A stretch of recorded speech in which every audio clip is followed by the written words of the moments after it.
Hoş geldiniz. Bugün bükme yapıyorum. Mayalıdan ıspanaklı yumurtalı. Videomu beğenir paylaşırsanız çok sevinirim. Bildirim zilinizi açarsanız abone olmadıysanız lütfen canlarım abone olun. Hadi bükme yapalım. Mayalı bükmesi bu çok güzel olur. Hoş geldiniz canlarım. Bugün mayalıdan bükme yapıyorum. Burada bir silme yemek kaşığı tuz. Burada bir yemek kaşığı şeker. Bir yemek kaşığı maya. Bunları kenara çekin. Burada 10 bardak 200 milimlik su bardağıyla un. Şekerimizi dökelim. Mayamızı da dökelim. Tuzumuzu da şuraya koyalım. Mayalıdan ıspanaklı bükme yapacağız inşallah. Yumuşacık. Çok güzel olur. 5 bardak da suyumuz var. 10 bardak un, su bardağıyla 5 bardak da su. Beni takip edenler biliyor. Benim yani unum 10 bardak, suyum 5 bardak tam denk geliyor bizim unumuza. Tabi ağır ağır dökerseniz çok iyi olur. Ununun suyu ne kadar aldığını bilmeyenler öyle yapsın. Ispanaklı, peynirli, fısır fısır inşallah bükme yapacağım.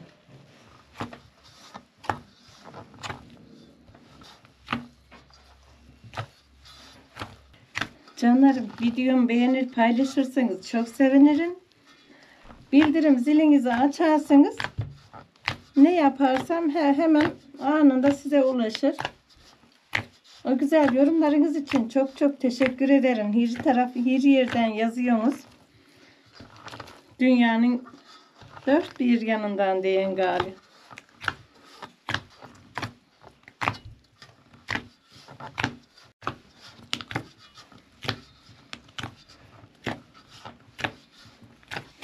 Canlarım, maya bir yemek kaşığı, tuz silme bir yemek kaşığı, şeker de yani bir yemek kaşığı da atsanız olur, yarım da atsanız olur, şeker hiç fark etmez. Bazen yemek kaşığı demeyebiliyorsun, o yüzden bir tane daha söyleyen dedim.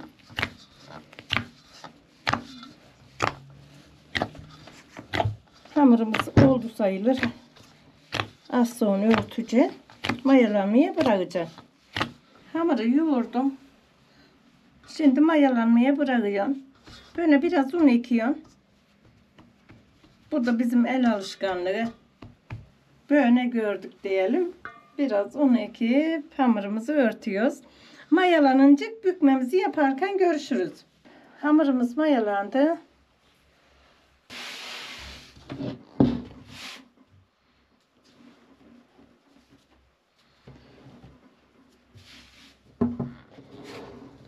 Hamurumuzu alıyoruz masamıza.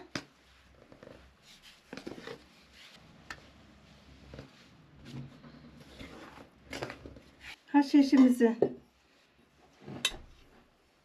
böyle yemek kaşığıyla ben yine ölçem. 2 3 4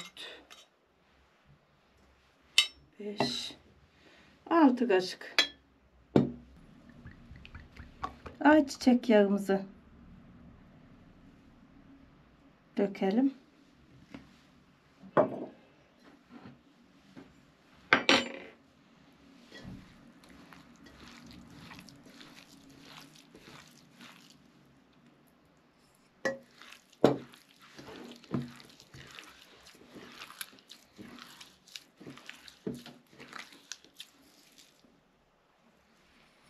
Hemen bir yemek kaşığı kadar yağ koydum. Bunu da tepsime dökelim.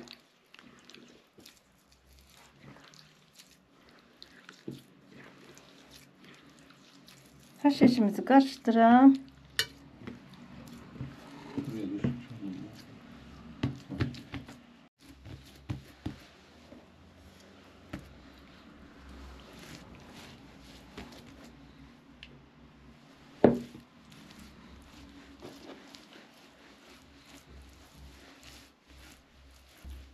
Böyle bütün hamurumun hepsini böyle masamıza koyduk. kıyrağını çekiştirerek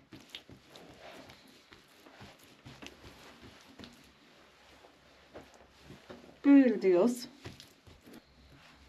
Çok güzel olur mayalının bükmesi de. Böyle çekiştirebildiğim kadar yerimize göre uzatıyoruz hamurumuzu. Haşişimiz 6 kaşık. Haşişimiz biraz çok gelecek. Biraz da üstüne ederiz.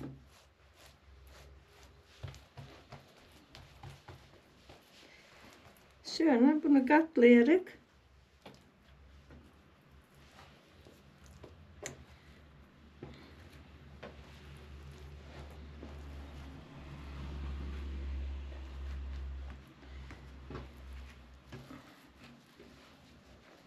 şöyle yuvalayalım.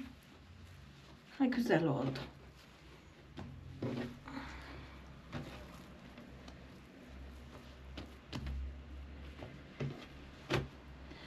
Şimdi ortaya getirem Ali. Nasıl kocaman oldu.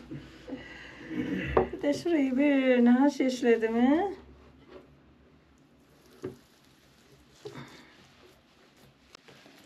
Biraz böyle basıyoruz. Şöyle 2 tane bükme şey edebilmem için.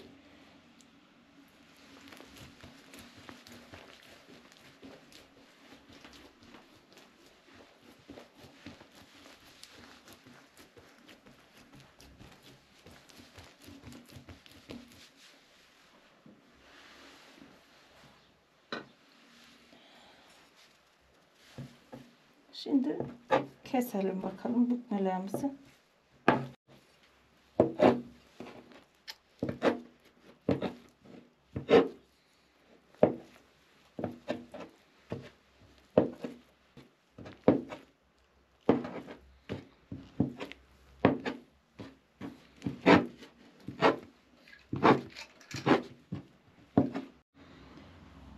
Tepsime kalan açık yağım vardı bardakta, onu koydum. Biraz da şuradan haşiş alayım. Tepsimi ben böyle yağlıyorum hep.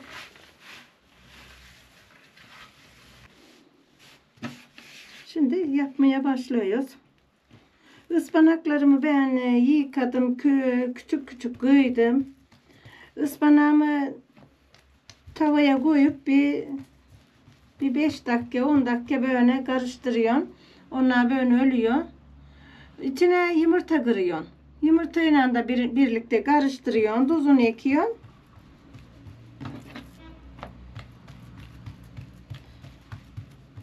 Çok güzel oluyor. Bunu koyuyorsun hamura.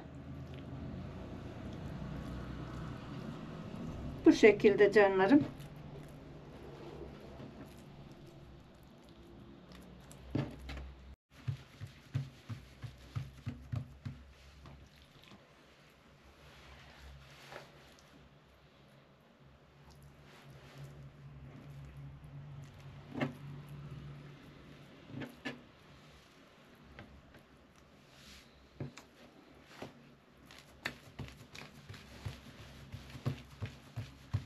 Böyle parmaklarımın ucuyla böyle açıyorum. Tepsi mayasını aldırıp pişiriyoruz. Çok güzel oluyor. Mayalı olduğu için tepsi mayasını unutmayın.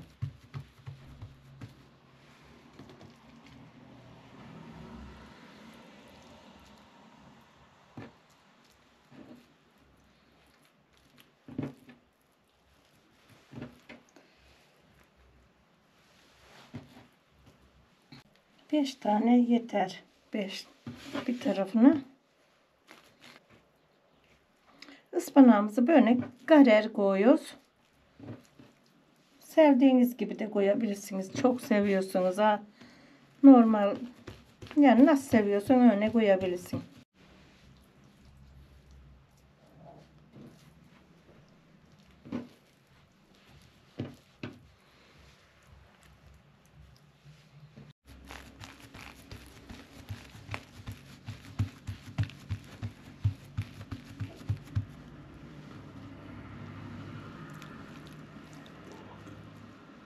Bükmemizi böyle kapatıyoruz. Bunu da hafif bu katına gelecek şekilde.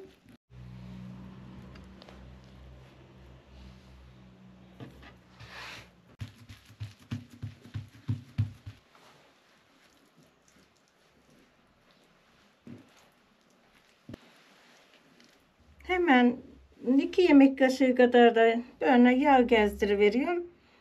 Tamam, yağı yeter bunun. Çok yağ dökmeyeceksiniz. Tepsi mayasına bırakıyorum. Bükmemizi pişirdik. 25 dakikada pişti. 30 dakikayı ayarladıydık. Gerçekten çok güzel oldu canlarım. Şöyle çeviriyoruz ya, siz de yaparsınızdır bunu. 180 dereceyle 25 dakikada pişti. Tabi siz de fırınlarınızı kontrol ederek şey edin. Ben böyle çeviriyorum.